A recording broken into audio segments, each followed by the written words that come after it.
محترم سامعین حاضرین السلام علیکم ورحمۃ اللہ تعالی وبرکاتہ۔ الحمد للہ وکفا سلام علی عبادہ الذین اصطفى اما بعد فاعوذ باللہ من الشیطان الرجیم بفضلک بسم اللہ الرحمن الرحیم وللہ علی الناس حج البیت من استطاع الیہ سبیلا وما كفر فإن الله غني عن العالمين صدق اللہ العظیم وصدق رسولہ النبی الکریم۔ درود پاک پڑھیں۔ اللہم صلی علی سیدنا مولانا محمد معدن الجود والکرم وآلہ وبارک وسلم صلو علیہ صلاۃ وسلام علیک یا رسول اللہ صلی اللہ علیہ وسلم۔ علامہ جمیل قادری علیہ رحمہ کا لکھا کلام سے بالاشعار سماعت فرما لیں۔ افلاک سے اونچا ہے ایوان محمد کا، مخلوق الہی ہے سامان محمد کا۔ افلاک سے اونچا ہے ایوان محمد کا، پاتے ہیں سبھی صدقہ ان کے در اقدس کا، پاتے ہیں سبھی صدقہ ان کے در اقدس کا۔ ہر ذرہ عالم ہے مہمان محمد کا، اور ہوتی ہے ہر ایک نعمت تقسیم مدینے سے، ہوتی ہے ہر ایک نعمت تقسیم مدینے سے، کونین میں جاری ہے فیضان محمد کا، اور دیتے ہیں ملک پہرا سرکار کے روضے پر، دیتے ہیں ملک پہرا سرکار کے روضے پر، جبریل معظم ہے دربان محمد کا، اور طیبہ کو جو جاتا ہے کہتے ہیں ملک باہم، لو دیکھو وہ آتا ہے مہمان محمد کا۔ عالم ہے اگر شیدا ان پر تو تعجب کیا، عالم ہے اگر شیدا ان پر تو تعجب کیا، خود چاہنے والا ہے رحمان محمد کا۔ اور جب مدح ثنا حق نے قرآن میں فرمائی، جب مدح ثنا حق نے قرآن میں فرمائی، کیا منہ ہے جو واصف ہو انسان محمد کا، اور تقدیر جمیل اپنی شاہوں سے رہے بڑھ کر تقدیر جمیل اپنی، شاہوں سے رہے بڑھ کر سگ اپنا بنائے گر، دربان محمد کا افلاک سے اونچا ہے، ایوان محمد کا۔ درود پاک پڑھیں، اللہم صلی علی سیدنا و شفیعنا سندنا مولانا محمد معدن الجود والکرم وآلہ بارک وسلم، صلو علیہ صلاۃ و سلام علیک یا رسول اللہ صلی اللہ تعالی علیہ وسلم۔ حضرات محترم، آج کے اس مقدس دن اور مختصر سے وقت میں کچھ باتیں مناسک حج، مقاصد حج، اہمیت حج کے حوالے سے آپ لوگوں کے گوش گزار کرنے کی سعادتیں حاصل کروں گا۔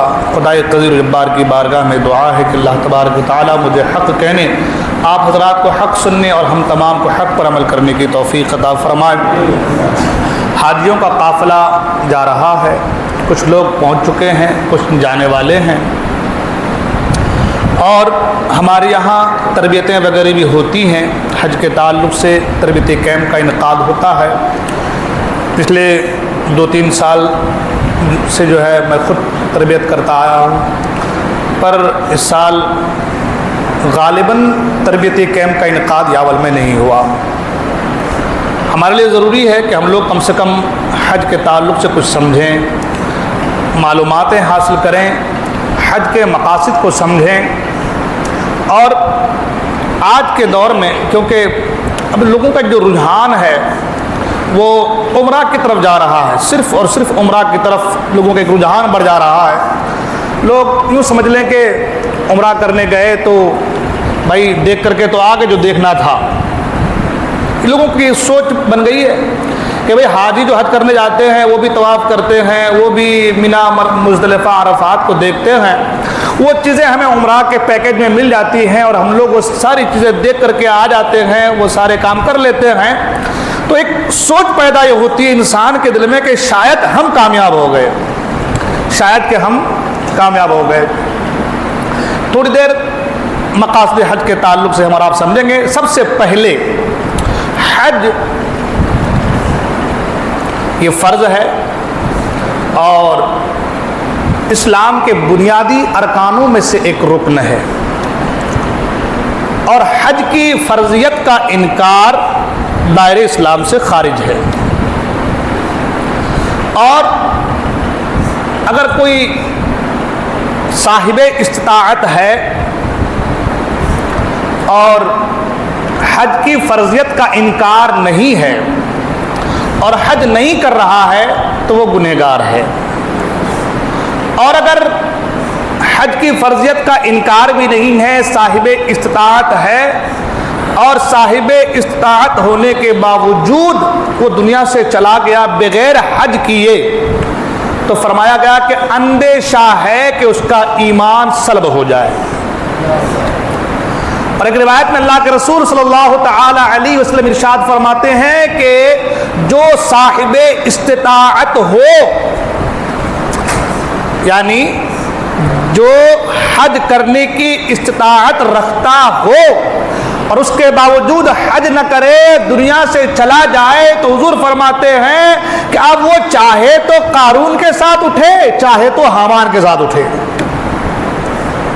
اس سے پتہ یہ چلا کہ حج جو ہمارے اوپر فرض ہے، جو صاحب استطاعت ہیں، قرآن کا من استطاع الیہ سبیلا ہے نا۔ اب علماء اکرام نے اس کی ڈیفینیشن کی ہے کہ اس سے مراد سواری ہے، زاد راہ ہے، خیر جو بھی ہے۔ تو اب اس سے معلوم یہ ہوا کہ اگر آدمی عمرہ کر کے آ جا رہا ہے اور اس پر حج فرض ہے اور وہ حج نہیں کر رہا ہے تو اس کا عمرہ اس کے حج کے مقابل نہیں ہو سکتا، وہ گنہگار ہے، وہ گنہگار ہے۔ اور اسی عالم میں اگر وہ دنیا سے چلا گیا تو جو وعیدیں ابھی بیان کی گئی وہ ساری وعیدیں اس انسان کے اوپر لائق ہو جائیں گی۔ تو اس سے معلوم یہ ہوا کہ ہمیں حج کو سمجھنا ہے. حج جو ہے یہ مالی عبادت بھی ہے اور بدنی عبادت بھی ہے. نماز یہ بدنی عبادت ہے، زکوٰۃ یہ مالی عبادت ہے، اور حج جو ہے یہ مالی عبادت بھی ہے اور بدنی عبادت بھی ہے. حج کے ایام ہم لوگ کہتے ہیں کہ حج کے ایام جو ہے وہ جو اس کا مہینہ ہے وہ ذی الحجہ کا مہینہ ہے. حالانکہ حج کے جو مہینے ہیں وہ 3 ہیں. حج کے مہینے کتنے ہیں؟ 3 ہیں. شوال بھی حج کا مہینہ ہے، ذی قعدہ بھی حج کا مہینہ ہے، اور ذی الحجہ بھی حج کا مہینہ ہے. حج کا مہینہ سے مراد یہ ہے کہ اگر کوئی آدمی رمضان میں حج کی نیت سے احرام باندھ لے تو مکروہ ہے. تو کیا ہے؟ مکروہ ہے. لیکن اگر وہی انسان شوال کے مہینے میں عمرہ وہ حج کی نیت سے احرام باندھ لے تو جائز ہے. احرام باندھ لے تو، کیونکہ حج جو شروع ہوتا ہے یہ الگ بات ہے کہ حج کے جو ایام اصل ہیں وہ 7، 8، 9 ہے نا. ان میں بھی خاص 8، 9، 10 بلکہ اس میں بھی خاص جو ہے عرفات کا وہ میدان اور عرفات کا دن ہے نا جو کہ خاص ہے. انہی ایام میں حج ہوتا ہے. لیکن حج کا احرام اگر کوئی شوال میں باندھ لے تو جائز ہے، ذی قعدہ میں باندھ لے تو جائز ہے. یہی وجہ ہے کہ شوال کے مہینے میں عمرہ کرنے کو بعض علماء کرام نے منع فرمایا ہے. میری جو کتاب ہے احکام الحاج والمعتمرین بیت اللہ والزائرین، اس کتاب میں نے اس کے تعلق سے علماء کرام کے ذریعے سے تفصیلاً اس پر بحث بھی ہوئی ہے کہ بھائی کیوں شوال کے مہینے میں عمرہ کرنا منع ہے اور آج کے دور میں کیوں شوال کے مہینے میں عمرہ کر سکتے ہیں، اس کے اوپر تفصیلاً گفتگو ہوئی ہے. کہنے کا مطلب یہ ہے کہ شوال میں اگر کوئی احرام باندھتا ہے تو جائز ہے، ذی قعدہ میں باندھتا ہے تو جائز ہے. اس سے معلوم یہ ہوا کہ حج کے جو مہینے ہیں وہ 3 مہینے ہیں. 3 مہینے بھی نہیں بلکہ 2 مہینے 10 دن ہوتے ہیں نا. شوال کا پورا مہینہ، ذی قعدہ کا پورا مہینہ اور ذی الحجہ کے 10 دن ہے نا. تو یہ ہو گئے حج کے ایام یا حج کے مہینے جو کہہ لیں. اب حج جو ہے ایک محتمم بالشان عبادت ہے.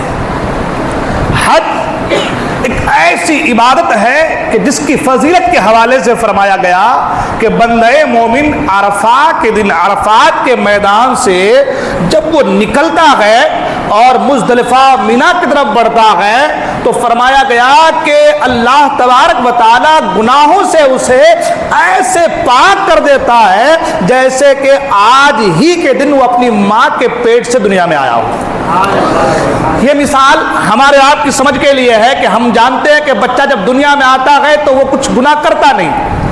دنیا میں آنے کے بعد ان سے کیا خطا ہوتی ہے، کیا غلطی ہوتی ہے. مطلب یہ ہے کہ بچہ بھی بولنا سیکھا نہیں، چلنا سیکھا نہیں، تو اس سے کیا غلطی سرزد ہو سکتی ہے. تو یہ ایک تشبیہ دی گئی، مثال دیا گیا کہ جس طریقے سے تم یہ سوچتے ہو کہ ایک بچہ جب دنیا میں آتا ہے تو اس پر کوئی گناہ نہیں رہتا، ایسے ہی حاجی جب حج کر کے یعنی عرفات کے میدان سے نکل کر کے مینا مزدلفہ کی طرف بڑھتا ہے تو وہ گناہوں سے ایسے پاک ہو جاتا ہے جیسے کہ آج ہی ماں کے پیٹ سے دنیا میں آیا ہو.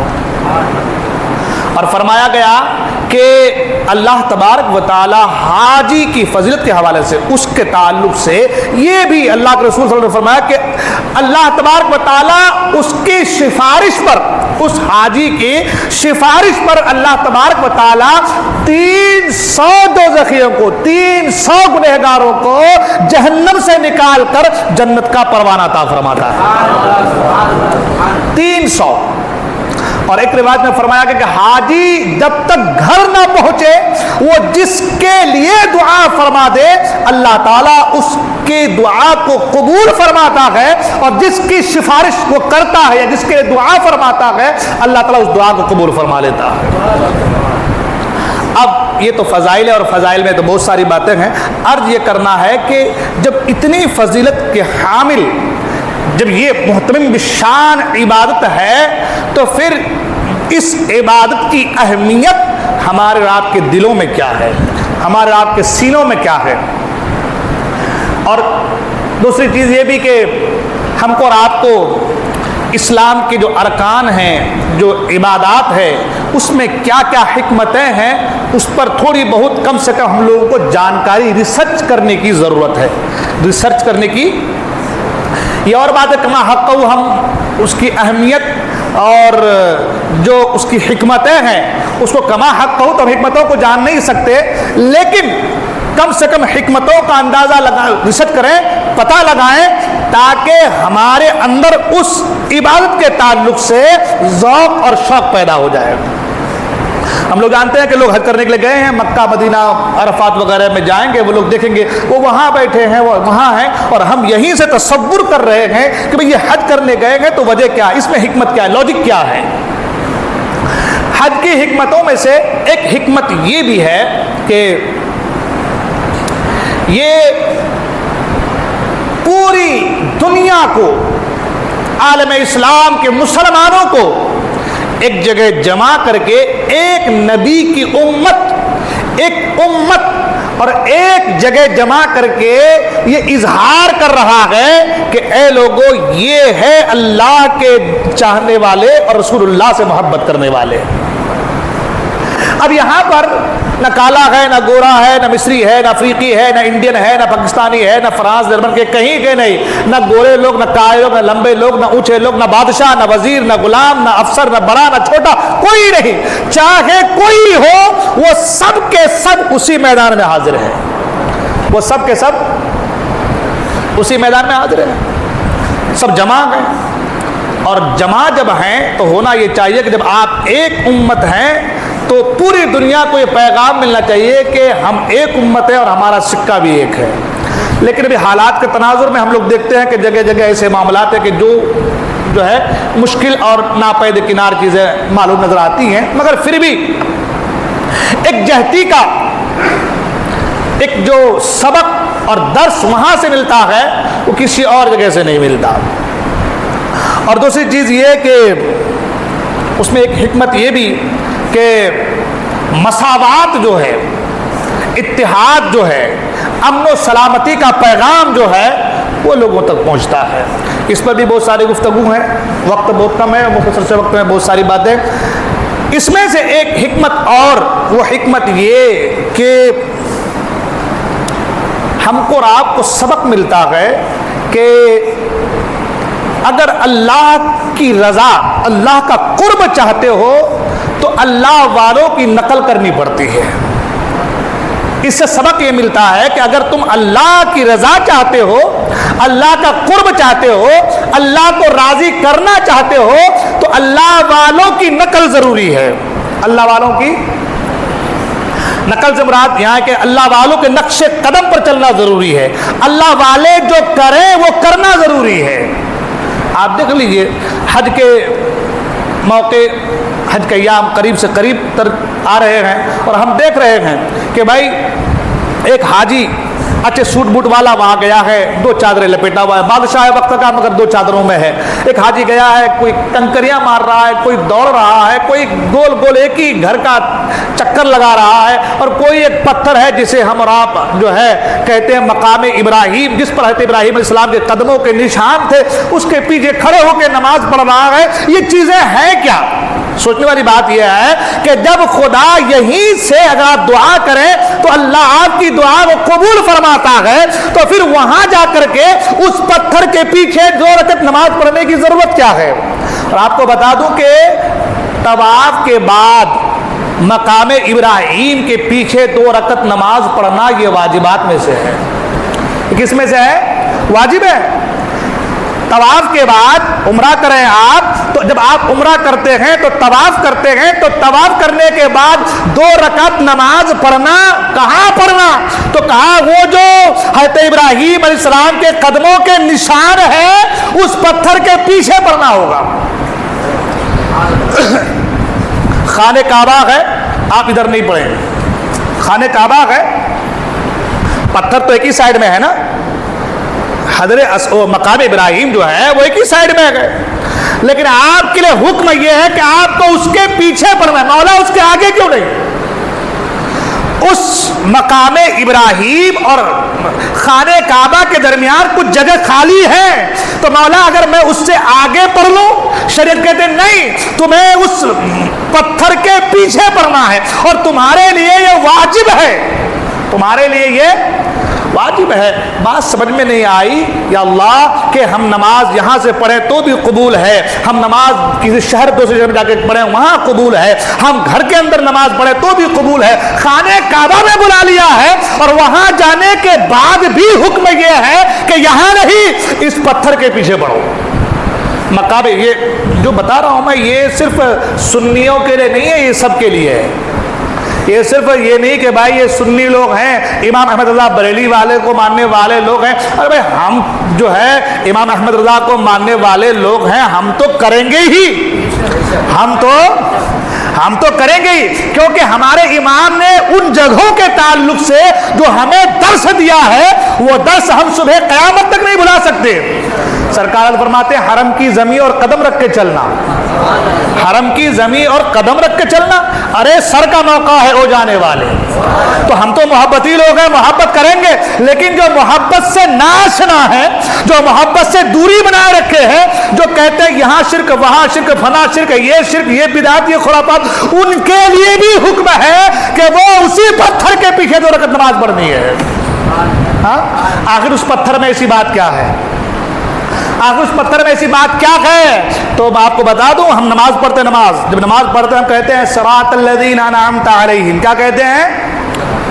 اہدنا الصراط المستقیم، اے اللہ ہمیں سیدھی راہ پہ چلا، ہمیں سیدھی راہ چلا، الصراط الذین انعمت علیہم، ان کے راستے پر چلا جن پر تو نے انعام کیا، ان کے راستے پر چلا جن پر تو نے انعام کیا، اور یہی وہ انعام والے لوگ ہیں جن کے راستے پر جو ساری زندگی نہیں چلا، لیکن جب حج کرنے جا رہا ہے تو چل رہا ہے، جب حج کرنے جا رہا ہے تو چل رہا ہے، صرف چل نہیں رہا، چلنے پر مجبور ہے، صرف چل نہیں رہا۔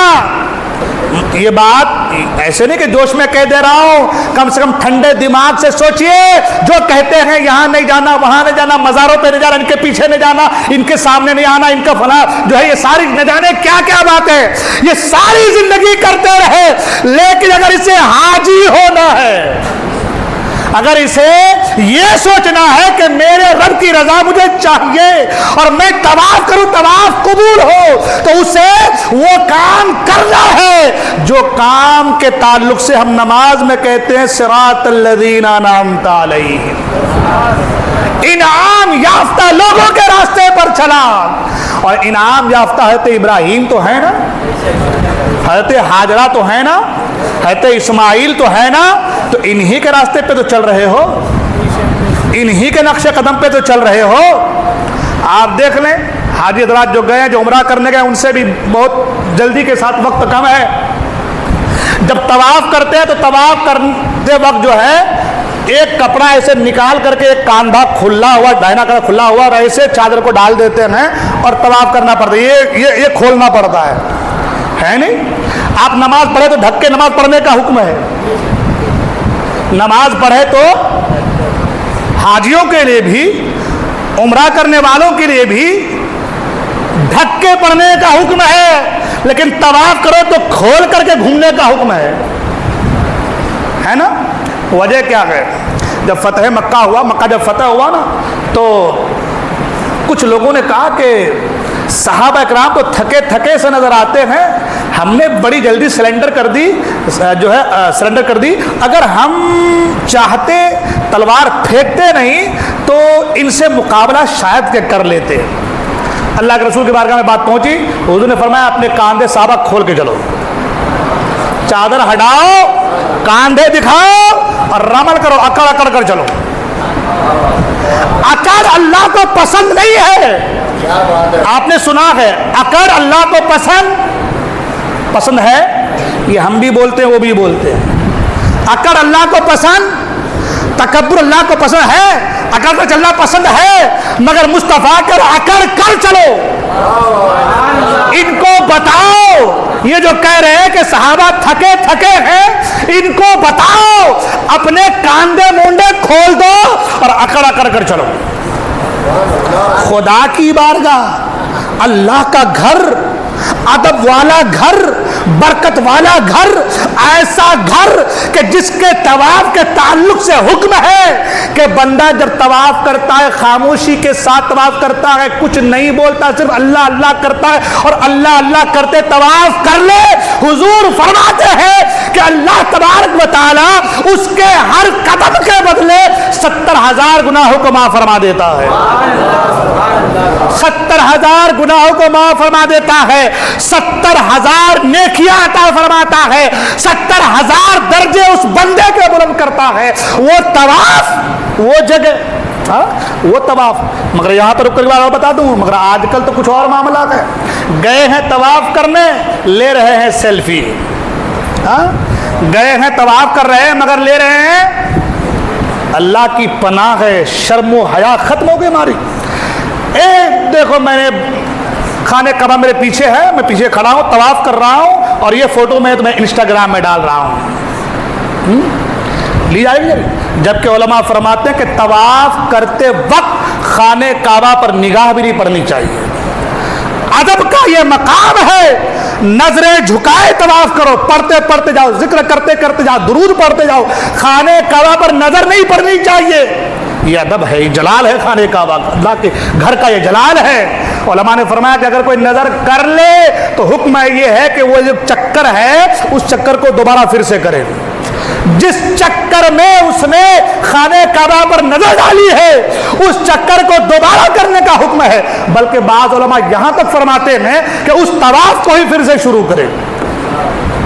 اس طواف کو پھر سے شروع کرنے کا حکم ہے اگر خانہ کعبہ پر نظر پڑ جائے. اور آج نظریں ڈال ڈال کر کے, سیلفیاں لے لے کر کے, ویڈیو بنا بنا کر کے اور ویڈیو کالنگ میں دکھا رہے, امی دیکھو تم بھی دیکھ لو خانہ کعبہ کو میں طواف کر رہا ہوں, ابا تم بھی دیکھ لو, بہن تم بھی دیکھ لو, بھائی تم بھی دیکھ لو. شرم و حیا تمہاری مر گئی ہے. خدا کا گھر ہے, ادب والا گھر ہے, وہ مقدس گھر ہے جس کے تعلق سے قرآن نے کہا ان اول بیت وضع للناس للذی ببکۃ مبارکا. یہ تو برکت والا گھر ہے, امن والا گھر ہے, سلامتی والا گھر ہے, برکتیں حاصل کرنے والا گھر ہے. اور اس گھر میں آ کر کے تم حرام کام کر رہے ہو, یہاں آ کر کے حرام کام. حدیث پاک میں ہے کہ مجھے بات یاد ہے کہ بات اپنی رک گئی وہاں پہ, مجھے بات یاد ہے کہ حدیث پاک میں ہے کہ خانہ کعبہ کے اندر, خانہ کعبہ کے درمیان جو ہے ایک عورت اور ایک مرد, عورت کا نام غالباً نائلہ ہے اور مرد کا نام غالباً اصاف تھا. دونوں نے غلط کام کیا. جلال خداوندی دیکھا کہ دونوں پتھر کے بن گئے, دونوں پتھر کا ہو گیا. اس گھر کے پاس جا کر کے, وہاں جا کر کے سیلفی تمہاری حرام کام وہاں بھی نہیں ہے. یہاں تو فوٹو کھینچ کے, اب تو عالم یہ ہے کہ بندہ گھر سے نکلا اسٹیشن کے فوٹو ڈال دیا, وہاں سے نکلا ایئرپورٹ کا فوٹو ہے, جہاز پہ بیٹھنے کا فوٹو ہے, جہاز سے اترنے کا فوٹو ہے, وہاں کے شہر کا فوٹو ہے, وہاں پہنچا تو فوٹو ہے, ہوٹل کا فوٹو ہے, اور پھر نہ جانے کن کن سیلفیوں اور جو ہے ان کے چکروں میں وہ جو اصل روح ہے, وہ جو برکتیں ملنی ہے, ان برکتوں سے بندہ خالی ہو جاتا, خالی ہو جاتا ہے, ان برکتوں سے بندہ خالی ہو جاتا ہے. اور یہی وجہ ہے کہ جب وہ حج کر کے یا عمرہ کر کے آتے ہیں نا تو پھر انہیں نماز میں دل نہیں لگتا, ان کی داڑھی پھر نہیں بڑھتی, ان کی داڑھی پھر کٹتی ہے, نمازیں چھوٹتی ہے, حرام کام کی طرف آدمی بڑھتا ہے. کیوں؟ اسی وجہ سے کہ تم جو حج یا عمرہ کر رہے ہو یہ دنیا والوں کو دکھانا نہیں ہے, یہ تمہارے اوپر فرض ہے حج, اس کو ادا کرنے جا رہے ہو. اللہ کی رضا کے متلاشی ہو تم, اللہ کی رضا کے چاہنے والے ہو تم, اپنا سب کچھ قربان کر کے, سب کچھ چھوڑ چھاڑ کر کے, ہے نا, جا رہے ہو. تو جانے کے بعد کم سے کم وہ کام کو یہی وجہ ہے کہ حضرت حاتم اسم، ایک بات اور یاد آ گئی، حضرت حاتم اسم سے کسی نے پوچھا رحمۃ اللہ علیہ، کسی نے پوچھا کہ حضور میں سفر پر جانا چاہتا ہوں، مجھے بتائیں کہ میرا شریک سفر کیسا ہو، کون ایسا آدمی ہے، کون سا آدمی ہے جو میرے ساتھ رہے کہ جن کے ساتھ رہ کر کے مجھے بہت ساری چیزیں حاصل ہو جائے، برکتیں حاصل کر لوں۔ تو آپ نے فرمایا کہ اے شخص اگر تو چاہتا ہے کہ تجھے برکتیں حاصل ہو اور تیرے پاس کوئی تیرے ساتھ جانے والا نہیں تو قرآن کو اپنے ساتھ لے کر کے جا، قرآن کو ساتھ لے کر کے قرآن کی تلاوت کرتے ہوئے جا، اس لیے کہ یہ اس سے بڑا ساتھی، اس سے بہتر ساتھی اور کوئی نہیں ہو سکتا۔ کون آج حال دیکھے وہاں جا رہے ہیں، کون وہاں جا کے قرآن کی تلاوت کر رہا ہے، کون وہاں جا کر کے تسبیحات میں مشغول ہے، ہم تو سیلفی میں لگے ہوئے ہیں۔ میں سب کی بات نہیں کر رہا، سب کی بات بھی نہیں کہا الا ماشاء اللہ، لیکن 99% آج یہی چل رہا ہے، 99% آج یہی چل رہا ہے۔ لہذا اگر چاہتے ہو کہ برکتیں حاصل ہو، چاہتے ہو کہ برکتیں ملے تو بابا یہ سیلفی سے بچو، یہ حرام کام سے بچو، یہ حرام کام تو یہاں جائز نہیں ہے بھائی، یہ تو یہاں حرام ہے نا بھائی، اور شریعت کا جو حکم ہے تو وہ تو ہر جگہ کے لیے ہے نا۔ اب جب یہی حرام ہے، اس ادب والے مقام پر جا کر کے آپ حرام کر رہے ہو، بتاؤ کتنی بڑی گستاخی جرت ہے یہ، ہے نا۔ تو بات بیچ میں آگے تو میں نے عرض کر دیا، عرض یہ کر رہا تھا کہ یہ جو حج ہے اس کی حکمتوں میں سے ایک حکمت کیا ہے تو بزرگان دین کے نقش قدم پر چلنا ہے۔ حضور نے فرمایا کہ صحابہ کاندھے کھول دو، چادر ہٹا دو اور اکڑ اکڑ کر چلو۔ اکڑ کر چلنا اللہ کو پسند نہیں ہے، اکڑ کر چلنا اللہ کو پسند نہیں ہے، مگر حضور نے فرما دیا اکڑ کر چلو، تو جو حضور کو نہیں مانتا اسے بھی اکڑ کر چلنا ہے۔ جو کہتا کہ وہ کسی چیز کے مالک و مختار نہیں ہے اسے بھی مالک ماننا ہوگا۔ اس لیے کہ اعلیٰ سرکار نے فرمایا خالق کل نے آپ کو مالک کل بنا دیا، دونوں جہاں کی کنجیاں ہیں ان کے خالی ہاتھ میں۔ جو کہہ رہا تھا کہ نہیں ہم نہیں مانیں گے ان کو مالک، ہم نہیں مانیں گے ان کو مختار، ہم نہیں تسلیم کریں گے، بیٹا اب کرنا ہوگا، اب ماننا ہوگا، اس لیے کہ یہ حکم اللہ کا نہیں ہے، یہ حکم رسول اللہ کا ہے۔ اس لیے کہ یہ حکم اللہ کا نہیں، یہ حکم رسول اللہ کا ہے، اور رسول اللہ نے کہا اللہ کو تو اکڑ پسند ہی نہیں ہے، مگر حضور نے کہا اکڑ کر چلو، تو دنیا میں کہیں اور اکڑنا خدا کو منظور نہیں، لیکن وہاں اکڑنا رب کو منظور ہے۔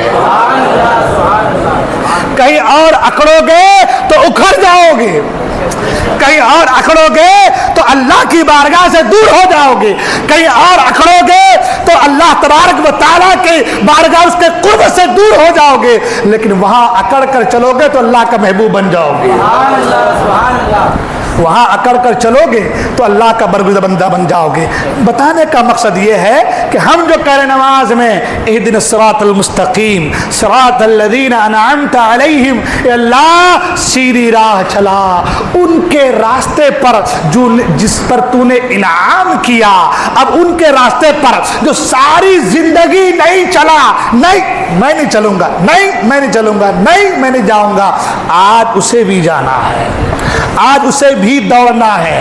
حضرت حاجرہ جہاں دوڑی تھی وہاں دوڑنا ہے، آج اسے بھی کاندھے کھول کر چلنا ہے، آج اسے بھی اکڑ کر چلنا ہے، آج اسے بھی عرفات کے میدان میں حاضر ہو کر کے ہاتھ اٹھا کر کے دعا کرنی ہے، آج اسے بھی عرفات کے میدان میں حاضر ہونا ہے۔ کیوں ہونا ہے؟ اسی عرفات کے میدان میں حضرت آدم نبی کی ملاقات حضرت حوا ولیہ سے ہو گئی تھی۔ آدم علیہ السلام کی ملاقات اللہ کے نبی کی ملاقات اللہ کے ولی سے ہو گئی تھی۔ اللہ کو یہ بات بڑی پسند آئی کہ میرے نبی کی ملاقات میری ولیہ سے، میرے ولی سے ہو گئی ہے۔ اللہ نے فرمایا جاؤ اگر تم چاہتے ہو کہ میری رضا تمہیں حاصل ہو، جہاں آدم و حوا ملے تھے وہیں جا کر کے وہیں کھڑے ہو کے مجھ سے دعا کرو، میں تمہارے حج کو قبول فرما لوں گا۔ عرفات میں کرنا کچھ نہیں رہتا، عرفات میں کرنا خالی بس ظہر کی جو نماز کا وقت ہے وہ آپ کو وہاں مل گیا، آپ حاجی بن گئے، وہاں کچھ نہیں کرنا ہے۔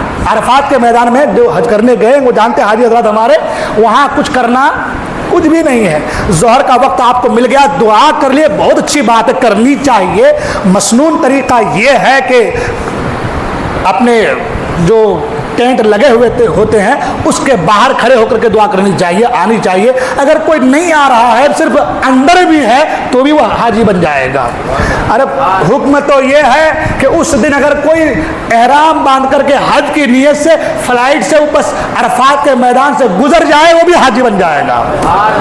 ہاں تو وہاں کرنا کچھ نہیں ہے، صرف جانا ہے۔ مولا جب دعائی کرنا تھا تو میزاب رحمت کے پاس کھڑا کر دیتا، یہاں دعا کرنے سے 70,000 فرشتے آمین کہتے ہیں، یہاں دعا کرا تھا، وہاں جانے کی ضرورت کیا ہے؟ اللہ نے فرمایا ضرورت یہ ہے کہ وہاں میرے نبی کی میرے ولی سے ملاقات ہو گئی تھی۔ بس میں آ گئی، وقت ہو چلا ہے، انشاءاللہ پھر اس تعلق سے گفتگو ہوں گی۔ ایک اعلان سماعت فرما لیں۔ اعلان یہ ہے کہ تاج الاولیاء مسجد کھڑکا شیوار تعلقہ بھساول مسجد کو جو ہے وہ اس کی زمین خریدی جا رہی ہے اور 30 مئی کو تقریباً 8 لاکھ روپے دینے ہیں۔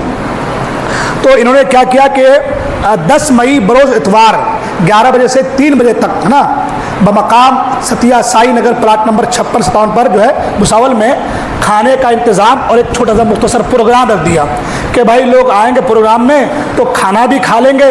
تو کھانے کی جو ہے ایک جو ٹوکن ہے وہ 350 روپے کی رکھی گئی ہے کہ جو بھی یہ ٹوکن لیں گے کھانا بھی کھا لیں گے، پلس جو پیسہ بچے گا وہ پیسہ زمین کی خریدی میں لگا دی جائے گی۔ تو سبھی اہل خیر حضرات سے گزارش ہے کہ حضرات ضرور بھی ضرور اپنے مرحومین کے نام سے بھی لے سکتے ہیں، ٹوکن لے کر کے کھانا اس دن ضرور پہنچے، کھانا بھی کھائیں اور یہ پیسہ آپ کا مسجد میں بھی لگ جائے گا۔ اللہ تعالی ہم سب کو ان سب چیزوں پر عمل کرنے کی توفیق عطا فرمائے۔ بچے باہر یہ لے کے کھڑے رہیں گے، اللہ کے اس گھر کے لیے بھی تعاون کریں۔ صاحب اللہ پر ہم سب کو دارین کی سعادتوں سے مالا مال فرمائے اور ہم سب کو اہدنا الصراط المستقیم پر چلنے کی توفیق عطا فرمائے۔ السلام علیکم ورحمۃ اللہ وبرکاتہ۔